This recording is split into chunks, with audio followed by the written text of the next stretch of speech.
guys? So today I've got to yank the oil pan off the JZ and see what's going on with the bottom end, just to make sure that everything's nice and tight, and see if anything looks out of place, and get ready to install our rear sump, which I'm going to go pick up here in a few minutes. So I'm going to put you guys up on the tripod and start a time lapse and pull this oil pan off.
Alright, so now here we have our bearings. I'm going to just give them all just a little shake. Well, let's get some left and right, but that's okay. We just don't have any this way. This guy, good and tight. There's cylinder 1, cylinder 2, cylinder 3, good and tight. Cylinder 4, good and tight. Cylinder 5. It doesn't feel like it's got any play, and neither does 6. Alright, well, she looks good. Grab a flashlight. Show you guys. Let's see if this guy has the oil squirters. I don't think it does. I think only the turbo motors have the factory oil squirters, but never hurts to check.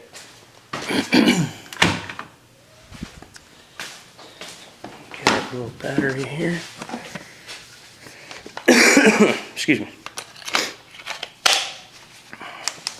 Shine a little light down in here. And no, it doesn't. Okay. So I guess it is just the turbo motors that have the oil squirters. But all the bottom of the pistons look good, so that means there's no busted skirts. And what I can see of the cylinders, they look pretty good too. So, like I said, Bryan said this was a low mileage engine. And the reason I wanted to get a junkyard engine that was in decent shape, so I didn't have to pull it apart and rebuild it. So I wanted something that's reliable, because this is going to be a daily. And we can go out and have fun with it. But, I guess, give me a few minutes. I'm going to go get the other oil pan and be right back. Alright, so I screwed up on that last take. I did time lapse. So, anyways, I'm back at the house. I went and picked up the oil pan, the rear sump oil pan from my friend Otto. I don't know if you guys can tell, but this is the bell housing side of the oil pan, and our other one, the sump was up here. It made it a front sump, and this is the rear sump. It does have a bigger pickup tube, and it's a little dirty. He apologized a little bit. I mean, it's a car part. It lays around. It's gonna get dirty. There's the rear sump pan, and we're gonna take it up to our neighbor Keith and get him to let us use his parts cleaner and clean that bad boy up before we stick it on the motor, just to keep from getting any dirt or anything in it. I mean, it's sat for a little bit in the building, so it's a little dirty, but it's all right. We got parts cleaner. Right now, I'm getting ready to finish pulling this guy out, and I'm hoping next weekend, if I don't get super busy, because I got a couple things going on next weekend. Gonna help a buddy of mine pick up a Mustang shell. He's doing he's got a wrecked one. He's gonna pull all the parts off and put one back together. So I may be helping him, and also I'm picking up a set of commercial zero-turn mowers I'm gonna get and I'm fix and sell to make a little bit more money for this guy. Hopefully we can get our standalone and everything once I do that. And that'll be the next big piece, and well, and also the PCM kit. So we'll order the standalone and send our harnesses off to Wiring Specialties and pick up the standalone. And Wiring Specialties has a deal where you can get the standalone ECU and send them the harness and get it all as a kit. So I may end up doing that. But yep. So I'm going to put you guys on a time lapse, maybe ish, if I can figure out how. And hopefully get this bad boy out. Bear with me.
Alright guys, so as you can see, I got the torque mount out finally.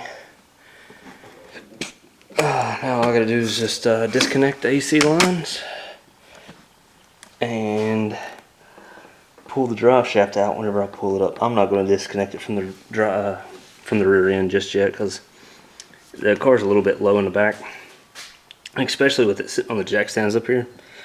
So I'm probably just going to wait to pull the torque shaft or the torque mount and the drive shaft out after I get this thing back down on the ground, and I can jack up the back end and get everything out. But other than that, it's about ready to come out. So put you back on time lapse and get this little bit of stuff right here on the front unbuttoned, and we'll go from there.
All right, guys, finally,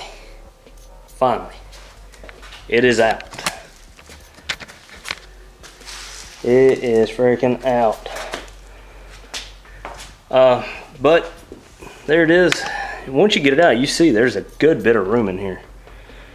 So our JZ shouldn't have too much trouble fitting.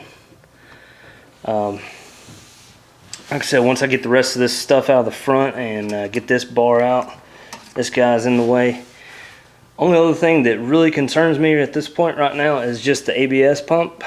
And like I said previously, they do sell a relocation kit, and from what I understand, it's not really expensive. I still got to get the car out now and get everything cleaned up. But I still got to get the drive shaft and the torque mount and the rest of the exhaust.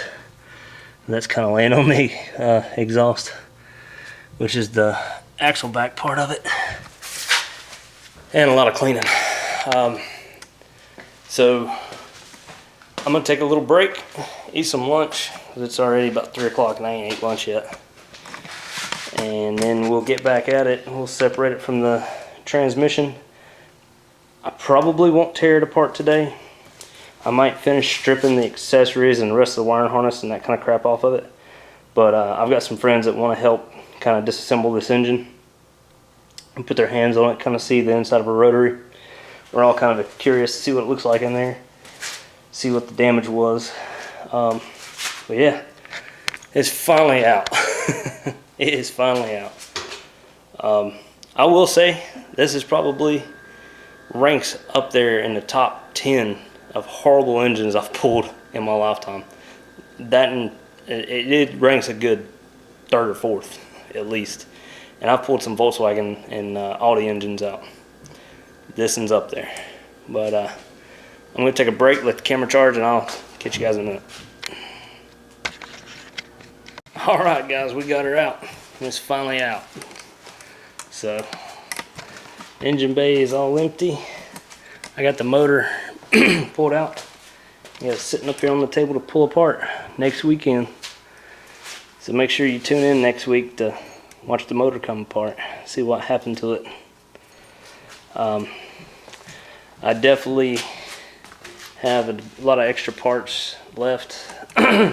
I don't know if these injectors are good for anything. I don't know what the fuel flow rating is on them or anything. I'll have to do some research on that. But I know they won't be any good for the JZ, which we're going to probably get some 1000 cc's for it anyways. I don't know if I did a side-by-side comparison, but here's a side-by-side comparison of the JZ, or the CD09, which is there, and that's the RX-8's motor harness on it, and then the RX-8 transmission. You can see it's literally about, I'd say probably at least 6 inches longer, but the company in Canada that makes the shifter kit for it that'll shorten it. It'll probably bring it to here, so I won't have maybe about a inch and a half further back. But if you look in the hole on the car, the hole's already pretty big, so may only have to take it back, you know, like right along in here or something to make it fit real good. Drive shaft's still in it. I've got to get that out, which that's gonna probably be next weekend. Get that done. Again, I want to thank everybody that's helped me. My wife, she's helped me a lot with this. My buddy Bryan for the motor again, and Joey with the transmission, and anybody else that's helped, and Keith, he's helped a lot, and I think he's going to help me tear this motor apart next weekend. If he's not working. If he is, then sorry, Keith. But I'll save you some pieces. That's pretty much it for this video. Thanks for watching. Thanks for subscribing. Hit the little like button for me. If you're new, please subscribe. Hit the little bell and get notifications when we doing stuff. It won't be long. We'll be sticking the JZ in here, and I'm gonna get that oil pan cleaned out next weekend. Next weekend, probably, whenever if Keith's at home or whenever, and get that oil pan back on. I gotta get some RTV anyway, so I can glue it back down. But that's it, guys. See you next weekend.